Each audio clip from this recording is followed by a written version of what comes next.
फरी भेड़ ला लियो, फरी भेड़ ला लियो, फरी भेड़ ला लियो, क्या बैठिया फरी भेड़ ला लियो भाईजान, ला ले फरी भेड़ ला ले कुछ भाईजान फरी भेड़ ला लियो, भाईजान फरी भेड़ ला लियो। ए फरी भेड़ है जी हाँ, फरी देने पे हो जी फरी देने पे हैं। अच्छा जी हाँ, चलो दे बात एक शर्त है, ये दस भेड़ मैं रोज देखना सा,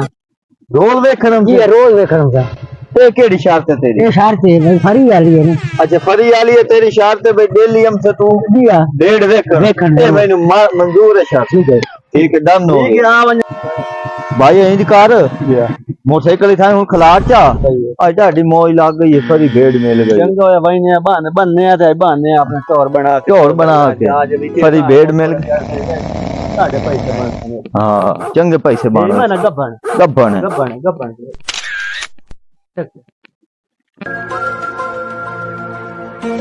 भाई ओ मैं भेड़ बांध लवा तू जल्दी जल्दी पट्ठे विच पा है ठीक है ठीक आज चंगी मौज लग गई है आज चाह शाह पीने रोटी छोटी खवाएं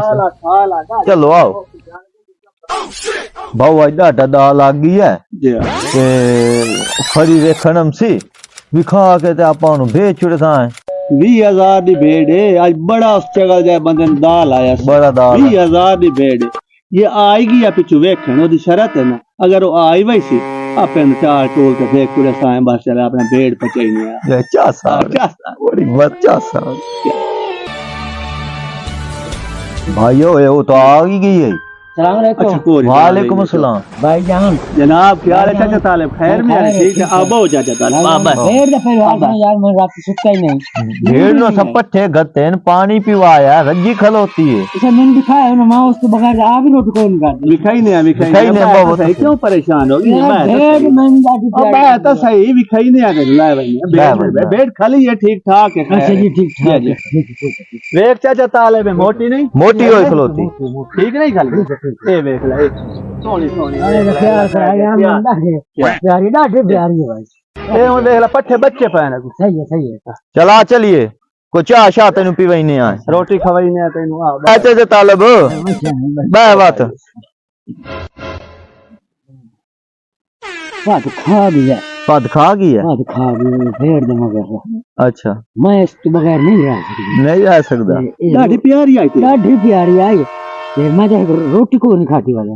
एक दो ने रुसी है हुन पट्ठे राज के खादी खाली यार अच्छा हां परेशानी नहीं लवनी चाहिए बात कर सा पहले रोटी खवा पहले थोड़ी जी अरमान कीता तै रोटी खावनी है ये रोटी खावनी है अच्छा चलो मैं लायम ना बात रोटी लायम ये रोटी ये वो जिंदी क्यों है मजे छोटी है मैं पाली बड़ी औखी है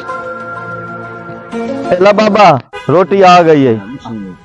रोटी खा ले खा ले ये खा रहे चलो ठीक है बात खुदा हाफिज नहीं ना चलो ठीक है ठीक है ओ बहुत ताल्लुक तो बात आ गई है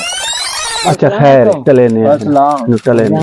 भेड़ दा क्या हाल है भेड़ जी में काल वेख गया मैं ना ये भेड़ है बिल्कुल ठीक है सही खुश खली है खुश ठीक है जी अच्छा तुसा रोटी भी हो जाते हैं 1.5 कप चाह नहीं होगा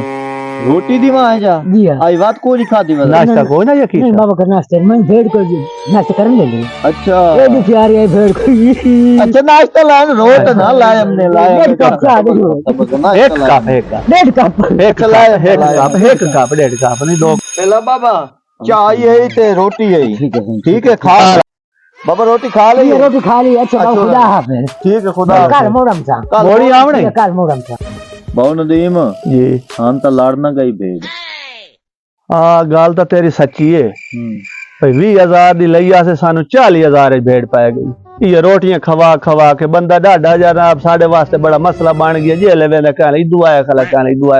आदा मेरी प्यार महीना हो गया रोटियां दित्ती हमने ते सानू भेड़ जेड़ी मांगी पा गए ते फरी वाली तो ना आई बस लुटी गए अल्लाह खैर करे सी परेशानी ना लाए अल्लाह तो कल चलो रोटी खमदा आई हूं चाय पींदा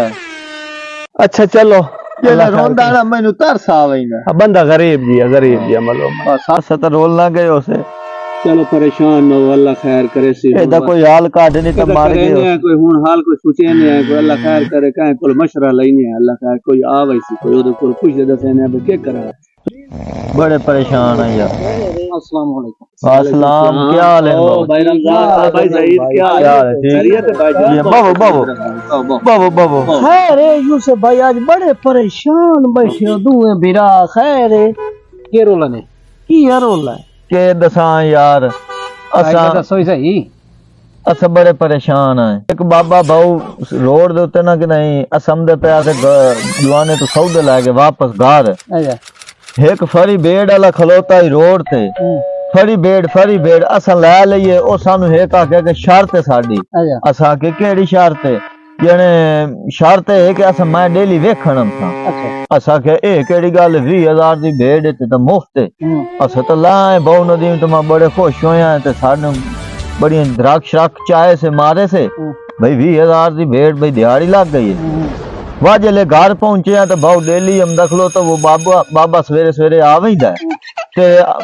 भेड़ वेख चेक कर कुड़ के साडे कोल बह वहींदा जी। पहले रोटी खमदा रही है वह 5-10 दिन 20 टप्पे दे जने चाय पीवाओ। चाह देना फरमाइश तुझे लियो डिजाइन में रेंदा अपने मुंह बिंगा शिंगा करेंदा सानू आवेंदा तरस बाऊ।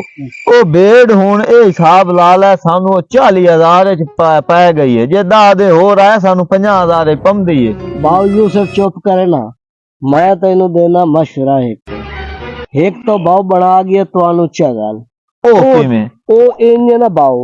ओ दे घर अट्टा कोई नहीं दिहाड़े ऊ हो जाए। अच्छा उस तो भेड़ दिती से वास्ते डांग कड्डण वास्ते इंजे भाऊ रमजान दे और मैं तेन दसदा पिया भाई ओ जेले हुन आवे ना वेखे हाँ आखिर में मैनू भेड़ विखायो हाँ तू सो नु आख्या भेड़ मर गई। भेड़ मर गई वाह। हुन जेले भेड़ मर गई जा सुनो अच्छा मोड़ दोबारा की आउना। अच्छा हां ये ले नुकसान मार गई वो जान छोड़ गई जान छोड़ना वैसी जेदा भेड़ ही नोसी तो उसके ते भाऊ रोवन पा गया तो बात तो जी नहीं रोंदा। अच्छा तू उन्हें आके सही चलो ठीक है बात देखे ना भाऊ बात आ गई बाबा। अस्सलाम वालेकुम। अस्सलाम बाबा जी जी ठीक है। क्या हाल है? भेड़ दा हाल सुनाए बाबा भेड़ जी हां ये दसा है बड़े अफसोस नाल आखना पौंदा भेड़ गई है बाबा। मर गई है जी हाँ। अच्छा सवेरे कहाँ तक बैठे हैं 70-38 बैठे हैं क्यों है